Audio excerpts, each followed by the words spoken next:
Olive Thomas.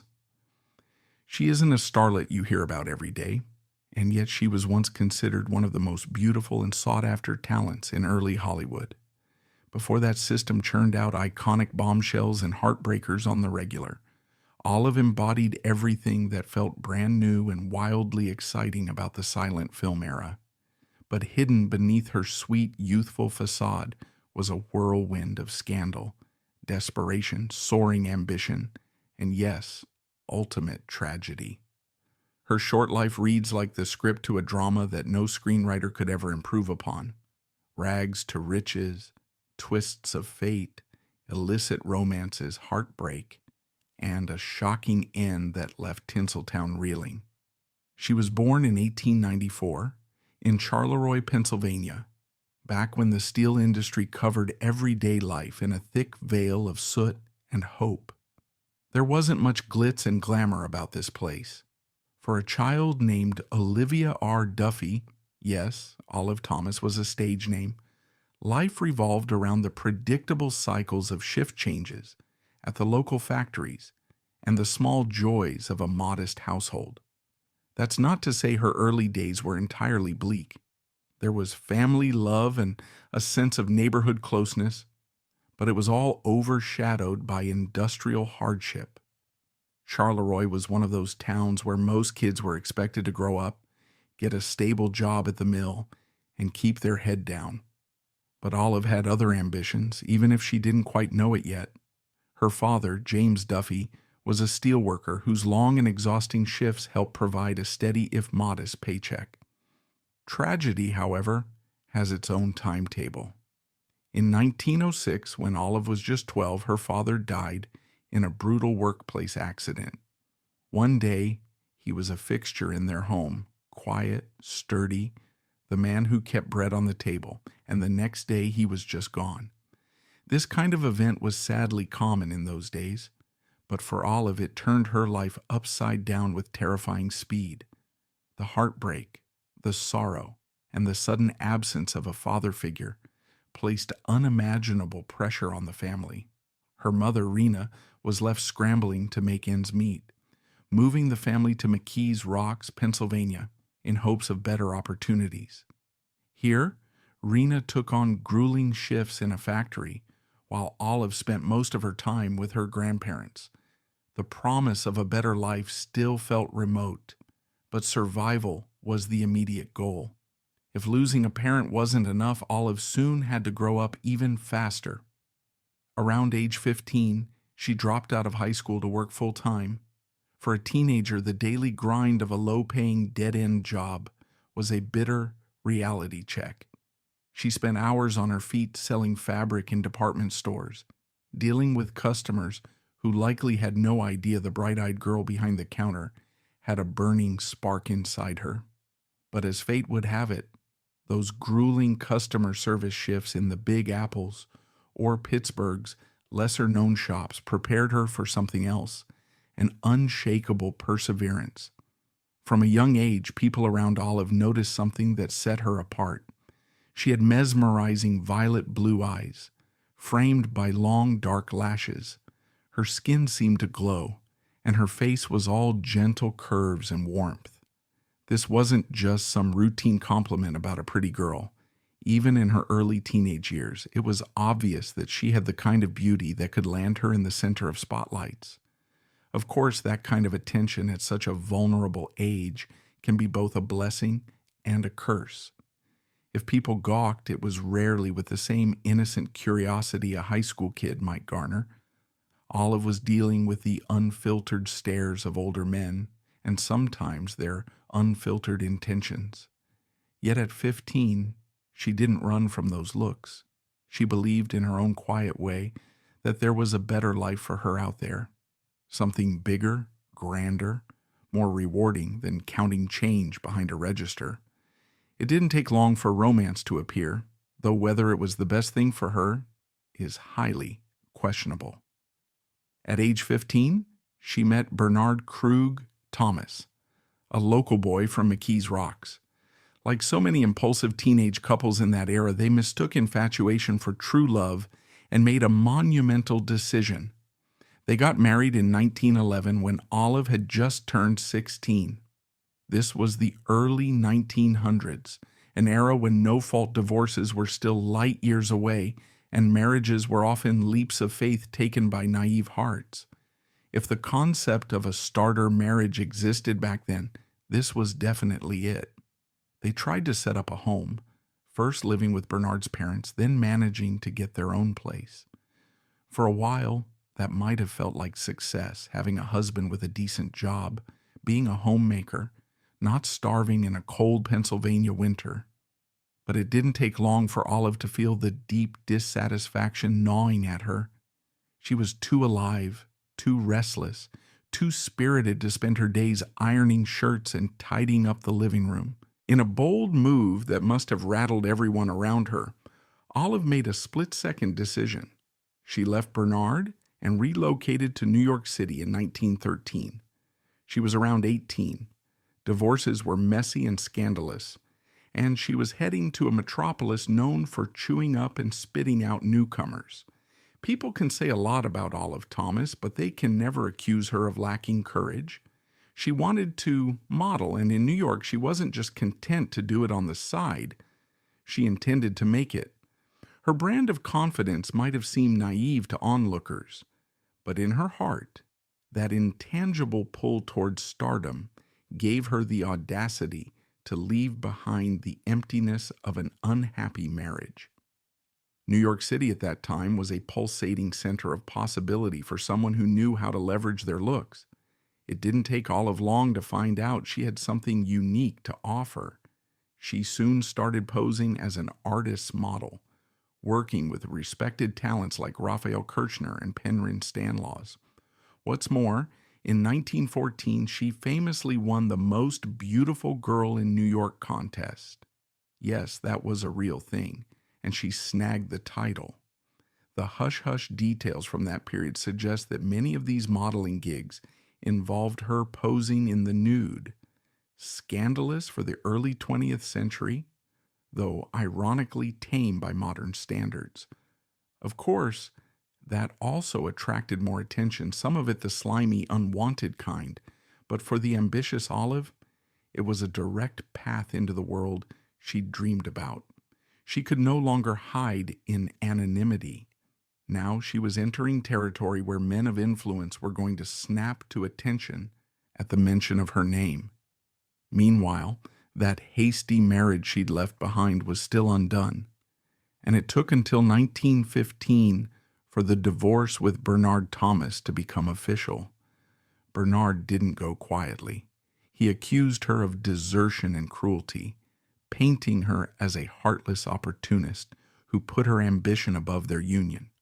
Cruelty or not, Olive had effectively proven his point.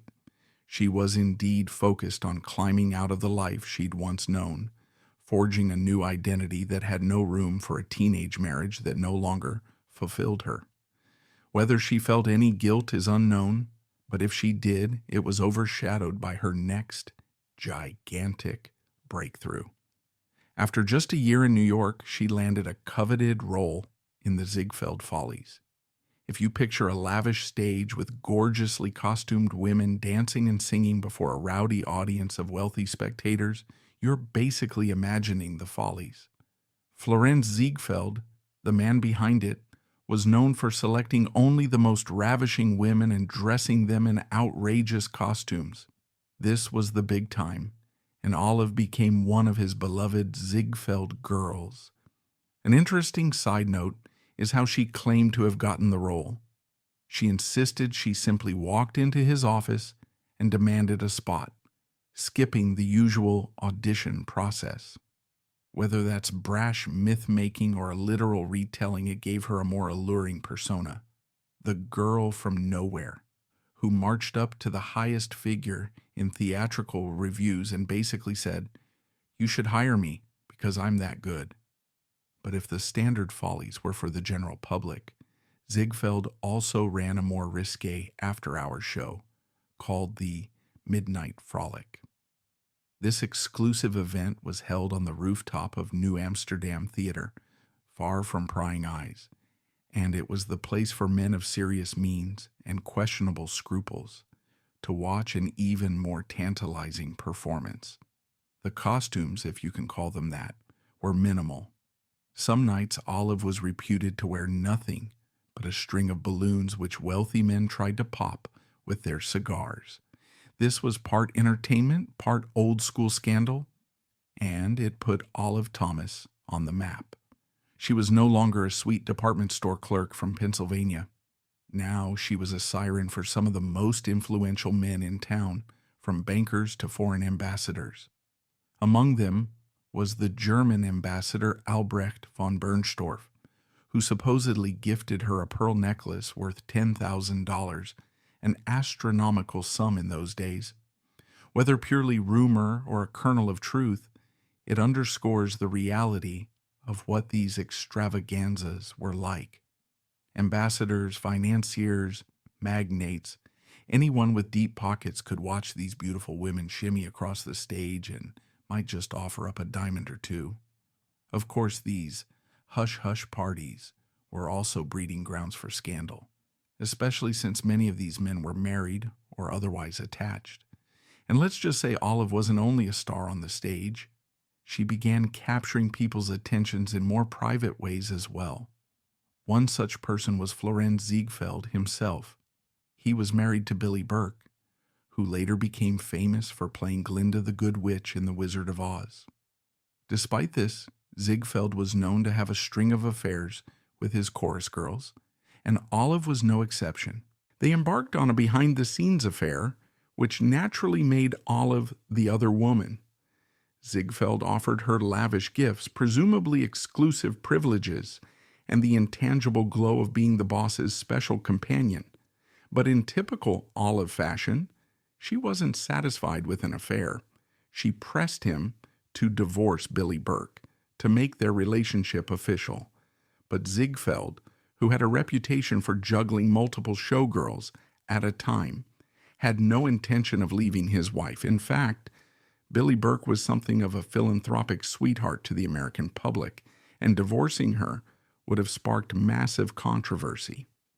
Olive, with her own sense of pride, eventually said goodbye to this entanglement, deciding she wasn't going to stay a secret mistress. If Ziegfeld wanted to keep her, he would have to step up, and he flatly refused. For someone like Olive, one heartbreak could be overshadowed by a bigger opportunity. She soon posed for Alberto Vargas, the celebrated artist whose pinup girls were about to explode in popularity. She became his very first Vargas girl. In a painting called Memories of Olive, Vargas depicted her bare-chested, smelling a flower with a serene expression. The rumor was that Ziegfeld himself commissioned the portrait. Vargas later swatted that rumor away, but one fact remains clear. Ziegfeld ended up purchasing the painting and hanging it in his office. Perhaps it was his way of preserving her memory, or maybe it was some bizarre trophy. Regardless, the painting added to Olive's rising mythos as the ultimate showgirl, spirited, gorgeous, and entirely comfortable in her own skin. What's astonishing is how widely admired she was, both for her looks and her presence. Alberto Vargas described her as one of the loveliest brunettes that Ziegfeld had ever showcased. Her hair, her eyes, her figure, all of it conspired to make her magnetic, luring admirers practically out of the woodwork. She was a muse, and for a while, it didn't matter if people whispered about her morally ambiguous entanglements. Her star was rising too fast to be dimmed by gossip. She had, in just a handful of years, transformed from a small-town high school dropout to one of Manhattan's reigning beauties. In 1916, she caught the eye of a different sort of admirer, and this as chance encounter felt ripped from the pages of a Hollywood rom-com. The place, a beach cafe on the Santa Monica Pier. The day, sun-drenched and full of possibility. That's where she met Jack Pickford, a young actor who might not ring immediate bells today, but whose sister Mary Pickford was arguably the most famous actress of the silent era. often known as America's sweetheart. Jack came from a family of Hollywood royalty at a time when that concept was in its infancy. Their meeting at the beach sparked instant chemistry, and it wasn't just about star power. They were both wild, excitable, and up for anything. Not everyone was thrilled about the romance. Mary Pickford herself later described Olive and Jack as a couple of children playing together, hardly a ringing endorsement. She also viewed them as rebellious, impulsive, and too enamored with the bright lights to take their careers seriously. But the newly minted couple pressed forward, ignoring the naysayers. Once again, Olive followed her heart, or perhaps her lust for excitement, straight into another roller coaster relationship. The spark here burned bright, and they wasted zero time. They secretly eloped in October 1916, just weeks after meeting each other. The only witness was actor Thomas Megan, because they wanted to keep the ceremony hush-hush. The reason? They knew the press would claim Olive had only snagged Jack to further her career, and they also suspected that both sets of families might not be supportive, in which they were correct. Still, for a year or two, it looked like an intoxicating match. Leaving the Ziegfeld Follies once and for all, Olive steered her ambition from the stage to the screen. She signed with the International Film Company, appeared in a film serial called Beatrice Fairfax, then landed her first full-length feature, A Girl Like That, eventually switching to Triangle Pictures. On the surface, everything was rosy, but behind the scenes, it was an entirely different story. Olive and Jack were the definition of wild. Rumor after rumor began swirling around Hollywood, painting them as a couple who indulged in near-constant partying, with questionable substances and gallons of champagne fueling their nights. Some people witnessed it firsthand at Pickfair, the fabled mansion owned by Mary Pickford and her then-husband Douglas Fairbanks. Writer Frances Marion recalled them as the gayest, wildest brats who ever stirred the stardust on Broadway, praising their talent, but also noting that they craved the roulette of life more than they cared about career stability. They were passionately in love, but also prone to jealousy, fights, makeups, and breakups in a constant loop. Toxic or not, they clung to each other. Yet in those days, extramarital flings were almost a given in show business. Jack was no saint. He had multiple dalliances, which wasn't exactly a secret. Eventually, one affair or another left him with syphilis, a then incurable infection that ate away at him physically and emotionally. It's unclear how much Olive knew at the time, though it's likely she found out eventually, since they were living in close quarters. The tension built up, and by 1920, their marriage was on shaky ground.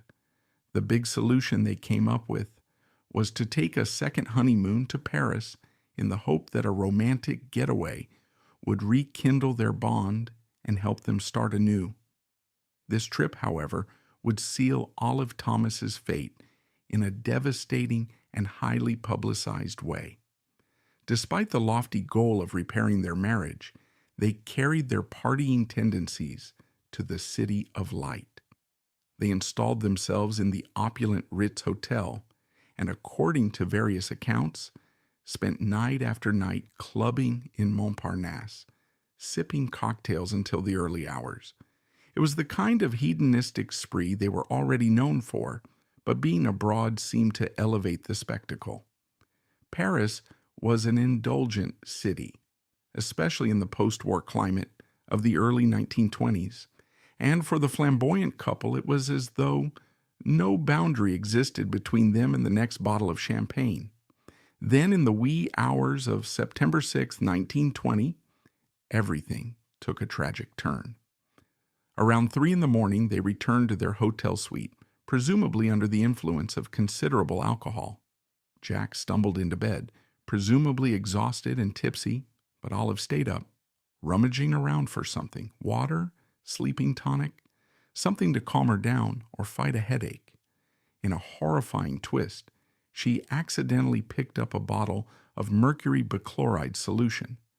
This wasn't ordinary medicine. It was a liquid solution used to treat syphilis sores. The label read poison, but in her drunken haze she ingested it.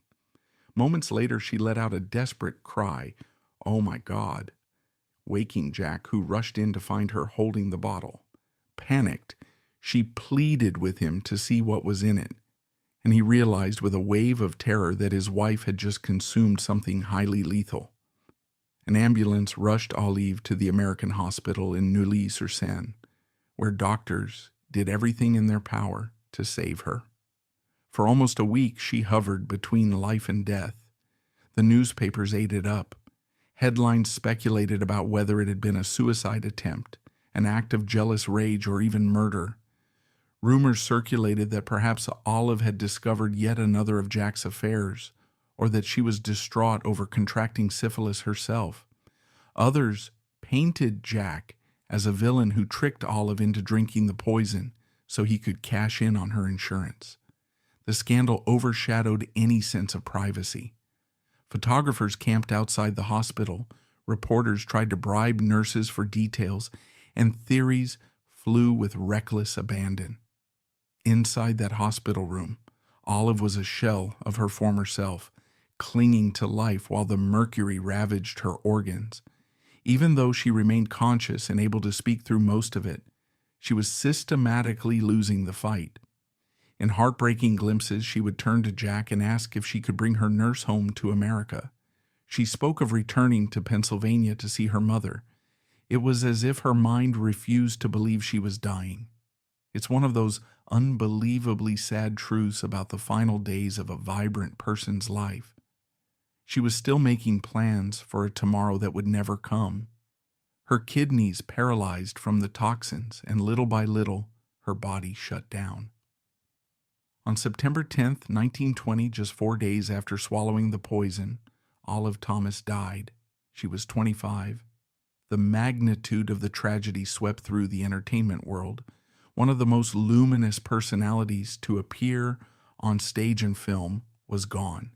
And it was so sudden, so violently unexpected, that it shook fans, friends, and casual onlookers to their core. This was one of early Hollywood's first massive scandals, something that introduced audiences to the unsettling notion that the screen idols they worshipped could meet horrific ends off camera. Jack Pickford was inconsolable.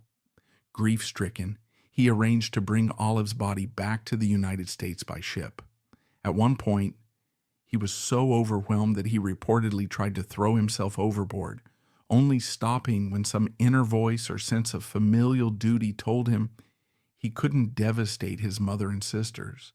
For all of his flaws and vices, Jack apparently loved Olive to the point of wanting to die with her. Mary Pickford, never entirely sold on Olive as a match for her brother, was still stunned at the heartbreak. Olive's funeral took place on September 29, 1920, at St. Thomas Episcopal Church in New York. The commotion outside was massive, requiring extra security to hold back the crowds of hysterical fans. Some women fainted at the sight of the coffin. The swirl of emotion was that intense. You have to imagine, this was an era when movie stars and stage beauties were revered in a way akin to Greek goddesses, and the sudden loss of such a radiant starlet felt cataclysmic, as if an entire dream factory had imploded. The sight of her coffin being carried, the press swarming, and mourners fainting was the exclamation point on a short life that had enthralled thousands. The official cause of death was accidental poisoning by mercury bichloride, or acute nephritis complicated by mercury ingestion. This legal ruling cleared Jack Pickford of wrongdoing in the eyes of the courts, but the rumor mill refused to die. Even though no definitive evidence suggested anything but a disastrous mistake, whisper campaigns can linger for decades. People kept the flames of conspiracy alive. Some insisted it was a suicide. Others maintained that Jack had tricked her. Over time, The tragedy turned into an urban legend, swirling around the name Olive Thomas like a ghostly aura. Jack Pickford's life went into further decline. Although he eventually married 2 more times, once to a fellow Ziegfeld girl, he never recovered from Olive's death. Substance abuse took its toll, and in 1933 he himself passed away in the very same hospital in Paris where Olive had died. Some might see it as a sign that ghosts of the past can't be outrun, not even by the famously carefree Jack Pickford. And so ends the story of Olive Thomas, a dazzling performer who danced her way from the dingy corners of industrial Pennsylvania to the pinnacle of New York nightlife, who frolicked in a swirl of confetti and champagne, who loved recklessly, pursued fame ferociously, and found destiny in a single night's disastrous mistake. The echoes of her short life still resonate in hushed ghost stories, in obscure, silent movies that remain locked away in archives, and in the evolving legends of the original Ziegfeld girls. By now we know how Hollywood recycles its own tragedies, how it seizes upon scandal to catapult an individual to iconic status, even as they lie in the grave. Olive Thomas was one of the first to experience that phenomenon, though countless more would follow.